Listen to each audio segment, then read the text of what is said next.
तक्रार नको, आपण कसं काम करूया आणि आमचे जीवन सेवेसाठी म्हणत आदेशपणे गेले 50 वर्षापेक्षाही जास्त महाराष्ट्र राज्याचा घटक होता याच्याविषयी परमेश्वराचे आभार मानतो.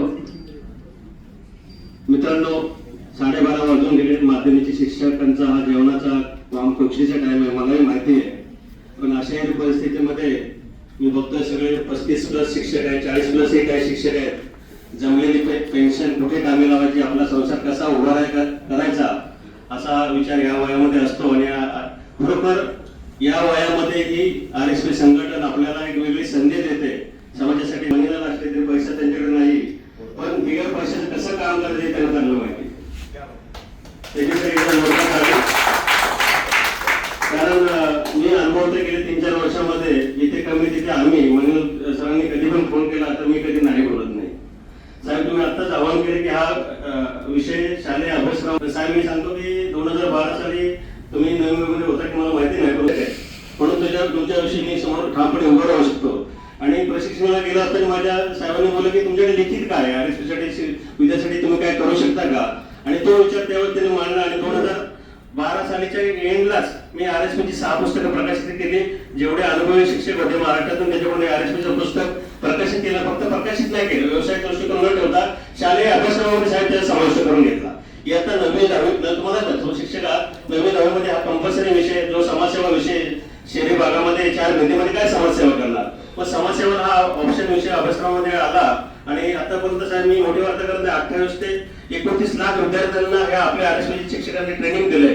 आणि मी आजही म्हणतो, कामोड्याच्या सिग्नल आता तर ब्रिज झालं साहेब, मी आजही बोर्डमध्ये ट्रॅफिक तिथे कंट्रोल करतो सर. आणि ती वस्तुस्थिती आहे. तुम्ही RSP वेबसाईटला जाऊन बघा, माझे व्हिडिओ तुम्हाला दिसतील. मी असं म्हणतो, तुमचे स्टेटस तुम्ही न ठेवता लोकांनी ठेवले पाहिजे असं काम करा. असं काम करा आयुष्यामध्ये निश्चितपणे RSP जायला असं मला वाटतं.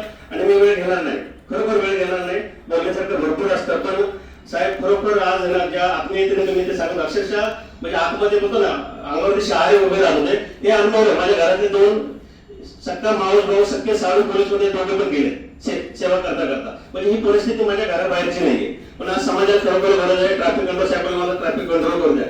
मी तुम्हाला आवाहन करतो, आज एवढे पदाधिकारी समोरून त्यांनी की ड्युटी सोडून तुम्ही रोडवरती किती उभा राहता ना, याच्यामध्ये हे कॅम्पचं फलित आहे असं मला वाटतं.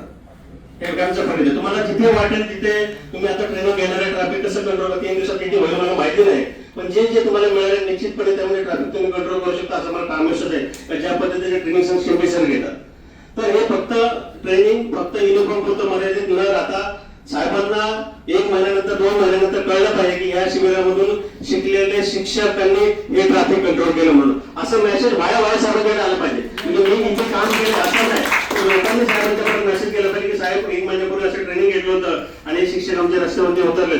रस्ता सुरक्षा सप्ताह येतोय, त्यानिमित्ताने आपण रस्त्यावरती उतरा, विद्यार्थ्यांना त्याची जाणीव करून द्या. आणि साहेबांनी सर्वात महत्वाचा जो विषय हेल्मेटचा विषय केला.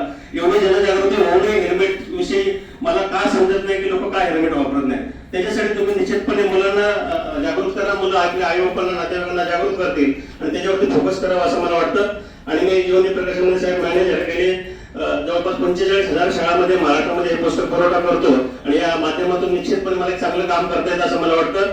माझी मुलगी आहे मानसी साहेब, प्रमाणापासून बुके म्हणतो, 400+ महिलांना रोजगार देते. मी सर्व शिक्षकांना, आता मुख्याध्यापक किती असतील मला माहिती, मी आवाहन करेन, असे पालक जर कोणी असतील जे फी नाही भरू शकत, त्यांची आर्थिक परिस्थिती डाऊन आहे, अशांना रोजगाराची संधी 100% मी देणार, 100% देणार. एकही जीव उपाशी नाही राहिला. साहेबांनी उदाहरण दिलं, मांजरी पुत्री आपल्या बाजूला फिरतात, अन्नाची अपेक्षा करतात. ते तर बोलू शकत नाही, त्यांना कोणी देत नाही, पण माणूस तर बोलू शकतो ना, माणूस बोलू शकतो. पण बोलणारा माणूस तरी उपाशी नाही राहिला पाहिजे असं माझं प्रामाणिक मत आहे. आणि हे कार्य मी निरंतर करीत राहिले. आणि जीवन प्रकाशनच्या वतीने साहेब मी माझ्या मुलीचा सुंदर नॅपकिन बुके आणि सन्मानाची शाल देऊन मी जॉनी राव साहेबांना, शिंपे सरांना मी विनंती करतो की आपण तो सन्मानाचा स्वीकार करा आमच्या सर्व RSP युनिटच्या वतीने साहेब.